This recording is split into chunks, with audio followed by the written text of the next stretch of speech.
ঠিক সুখবর বলা হয়তো পুরোপুরি ঠিক হবে না, তবে সাকিব আল হাসান ভক্তদের আশাবাদী হওয়ার খোরাক আছে। সারা দেশের অগণিত সাকিব প্রেমীদের জন্য খবর, বিশ্বসেরা অলরাউন্ডার সাকিব আল হাসানকে আবারও জাতীয় দলে ফেরানোর চিন্তাভাবনা চলছে। চিন্তাভাবনা বলাও হয়তো কম বলা হলো। সাকিবকে আবারও জাতীয় দলে চায় বিসিবি। সাকিব চাইলে তাকে প্রাথমিকভাবে দেশের বাইরে খেলানোর বিষয়ে নীতিগত সিদ্ধান্ত হয়ে গেছে। এই বিষয়ে সাকিবের সঙ্গে কথা বলার জন্য বিসিবির ক্রিকেট অপারেশনস কমিটির চেয়ারম্যান এবং সাকিবের গুরু ও মেন্টর নাজমুল আবেদিন ফাহিমকে দায়িত্ব দেওয়া হয়েছে। তিনি সাকিবের সঙ্গে কথা বলে সাকিবের মতামত জেনে শ্রীলঙ্কা সফর শেষে দেশে ফিরে বোর্ডকে রিপোর্ট করবেন। সাকিব ইতিবাচক মনোভাব দেখালে বোর্ড চূড়ান্ত কথাবার্তার পর বিসিবির সভাপতি আমিনুল ইসলাম বুলবুল সরকারের ঊর্ধ্বতন মহলের সাথে কথা বলে তাকে দেশের বাইরে জাতীয় দলে হয়ে খেলার আনুষ্ঠানিক প্রস্তাব দেবেন।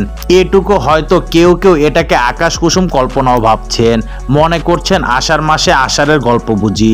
আসলে ব্যাপারটা মোটেই আষাঢ়ের নয়। বিসিবির একাধিক বোর্ড পরিচালক নিজেদের নাম প্রকাশ না করার শর্তে এই তথ্য নিশ্চিত করেছেন এবং ওই পরিচালকরা অকপটে স্বীকার করেছেন মূলত বর্তমান প্রেক্ষাপট পরিবেশ পরিস্থিতির আলোকেই সাকিবকে আবারও জাতীয় দলে ফেরানোর কথা ভাবছে বিসিবি।